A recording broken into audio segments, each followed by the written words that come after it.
A man is about to die. He knows it. Everyone around him knows it. And the last thing they give him is a cup of chocolate. Not to comfort him, to transform him. The Aztecs believed the drink would turn his heart into a cacao pod, worthy of the gods. That is what chocolate used to be. Not a candy bar, not a treat. A sacred weapon. And the distance between that sacrificial cup and the chocolate in your pocket is the strangest story food has ever told. Chocolate begins in the jungle, not in a factory, not in Europe, in the hot, wet lowlands of ancient Mesoamerica, nearly 4,000 years ago. The Olmec, the first great civilization in the Americas, were the first people we know of who turned cacao into a drink. At their capital, San Lorenzo, archaeologists found the chemical residue of cacao inside pottery dating back to 1800 BCE. That's older than the Parthenon, older than Rome, older than the alphabet. But the tree itself comes from even further away. Cacao is native to the Amazon. People in Ecuador were cultivating it over 5,000 years ago. Somehow, through trade, migration, centuries of contact we can only guess at, the knowledge traveled north, and in Mesoamerica, it became something extraordinary. The cacao tree looks like nothing special, slender, short, but here's the detail that changed everything. Its pods don't grow on branches, they grow from the trunk, straight from the body of the tree. The Maya saw that and thought, this fruit is not grown, it is born. Their creation story, the Popol Vuh, says the gods used cacao to make human flesh. You were, in Maya cosmology, partly made of chocolate. And the drink they made from it was nothing you would recognize. Forget sugar, it didn't exist in Mesoamerica. Forget milk, no dairy animals. This was ground cacao, water, chili, and ground flowers poured between vessels to build the foam. Bitter, gritty, thick. In the foam on top, that was the whole point. Without the foam, the drink was considered dead. It was like serving wine without aroma or bread without crust, an insult. Making it was an art. The woman poured the liquid in a long arc between two vessels to raise the foam, a technique that took years to master. In fact, among the Aztecs, a woman destined for sacrifice could save her own life if she was skilled enough at making chocolate. That is how seriously they took this drink, and it was not for just anyone. Colonial-era accounts, biased but backed by archaeology, say cacao was restricted. Nobles, warriors, merchants. If a commoner was seen drinking it, some sources say it was considered a bad omen. Chocolate was not a pleasure, it was a rank. Because cacao does something to you. The raw bean contains compounds that light up your brain, including a molecule your body produces when you fall in love. And the Maya didn't stop there. Archaeological and colonial sources describe cacao mixed with psychoactive mushrooms with other ritual plants, even administered as an enema to speed absorption. This was not dessert. This was a controlled substance. A Maya nobleman, jade ear spools, elongated forehead, a mark of beauty and status, would sit on a jaguar skin throne and drink cacao at court. The painted ceramic vessels they drank from are among the finest art of the ancient world.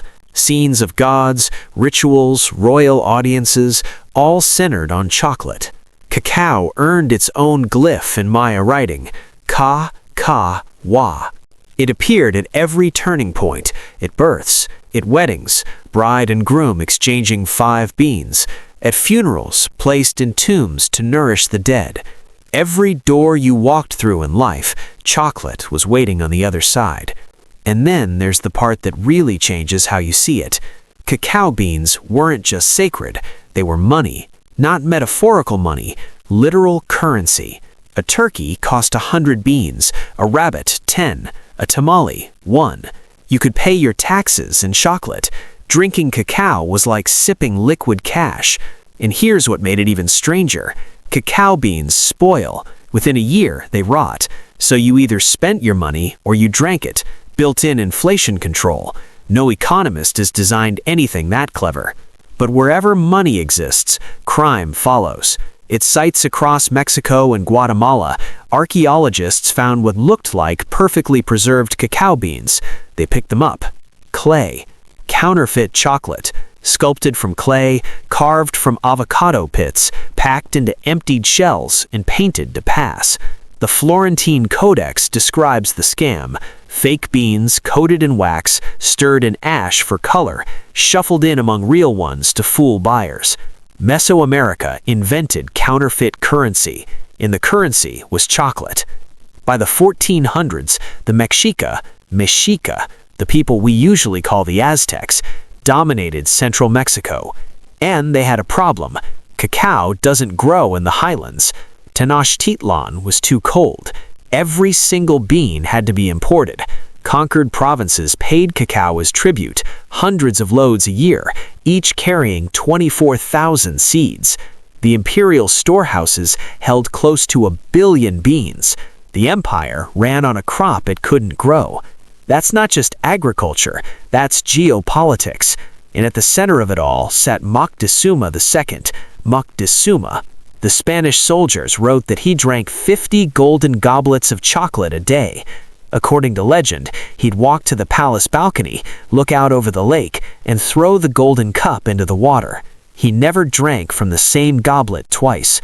Divers were pulling those goblets from the lake for decades after the empire fell. The chocolate he drank, chocolatl, was thick, cold, spiced with chili and vanilla. Warriors drank it before battle, priests drank it during ceremony, and, as we heard at the start, sacrificial victims received it before death. The Aztecs called chocolate heart, blood. They called the hearts they offered the gods cacao fruit. The substance and the sacrifice were the same metaphor. How did all of that become a candy bar?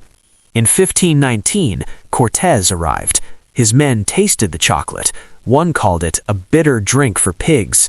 But they noticed something else. A single cup gave a soldier enough energy to march all day. Cortez himself wrote that to the Spanish king. So they took it home, and they changed it. Added sugar, which Mesoamerica never had. Added cinnamon from Asia. Heated it. Sweetened it.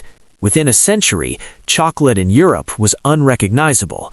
The word survived. Chocolate traveled from Nahuatl into every European language. But the thing the word described was gutted. The ritual, gone. The restriction, gone. The foam, the chili, the theology, the link between blood and bean, all replaced with milk and sugar. Today, in southern Mexico and Guatemala, Maya descendants still grow cacao as a family tradition, not as an industry, as an identity. Archaeologists found that the ancient Maya grew their cacao inside limestone sinkholes, natural pits with the exact shade and humidity the tree demands. The soil from those sinkholes still tests positive for cacao residue, a 1,000-year-old crop still leaving its fingerprint in the dirt. The tree is gone, the empire is gone, the molecule remains. Next time you unwrap a chocolate bar, know what you're holding. The last echo of a drug, a currency, a sacrament, and a weapon of empire. You just can't taste any of that anymore. Someone added sugar and called it improvement.